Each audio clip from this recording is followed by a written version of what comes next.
Lady Gaga? No, I don't think. So, just a quick anecdote before we start filming a proper video. I was born on the 31st of October 1993, which is Halloween. Turned out to be a Sunday during a new moon, I believe. The joke is, well, no, it's not actually a joke, because I was born on that day. It's my life a joke. Yes. I was born 6 pounds 6 ounces. And my dad said, had I been born at 6 o'clock, he'd just shove me right back up the birthing canal. Do you get it? 666. Bitch, what you fucking got on about? No? Yeah, me neither. Roll the titles.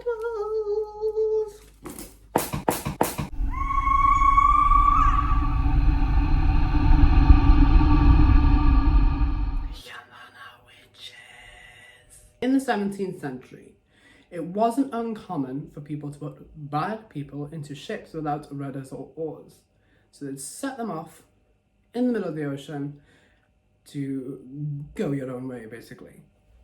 So when a ship matching that description landed on the shores of Red Wolf Bay on Anglesey, the locals had something to say about it and went over and basically tried to put it back into the ocean.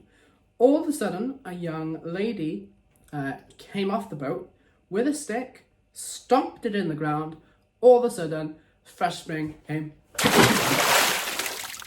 So the locals were a bit surprised, horrified, probably used stronger language than that, and allowed them to stay out of fear, I imagine.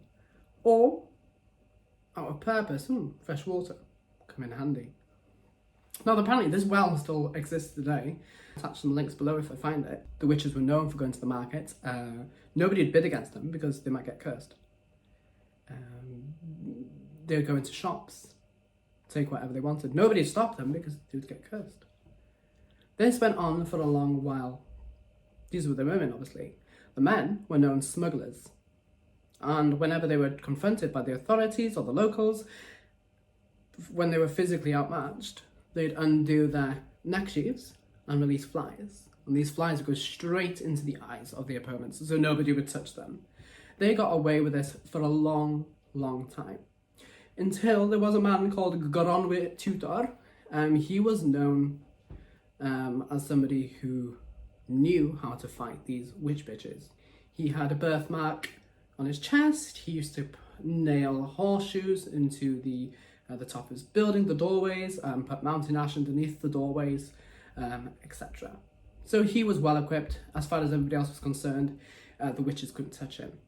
So he challenged them.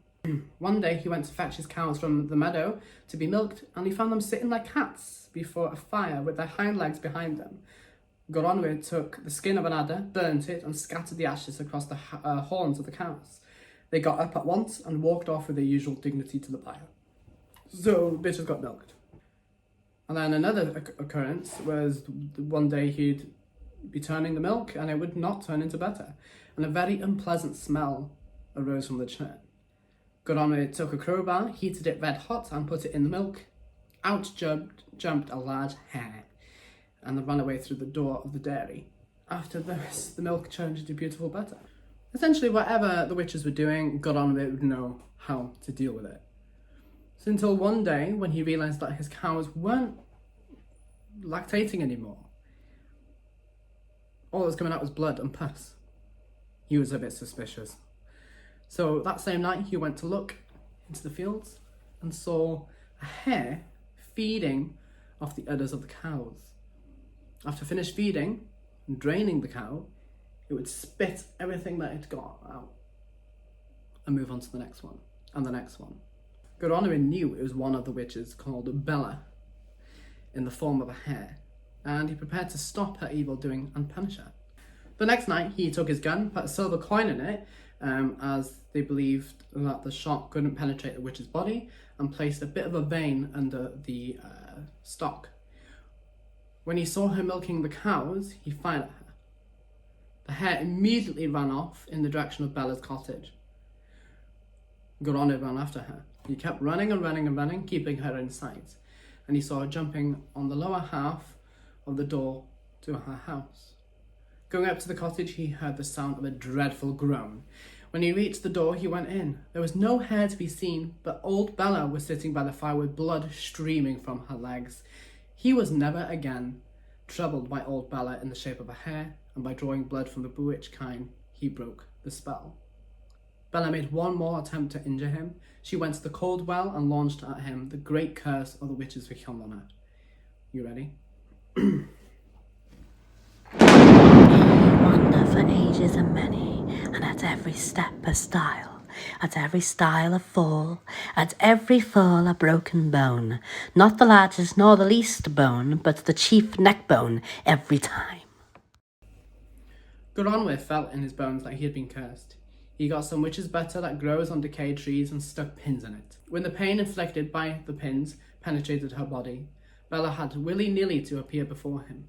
She was screaming with pain, and Gronwy refused to take out the pins which were causing her the pain, until she said, Rhad Duw ac ar bopeth ar feddi, so God's blessing on thee and on everything that thou possessed.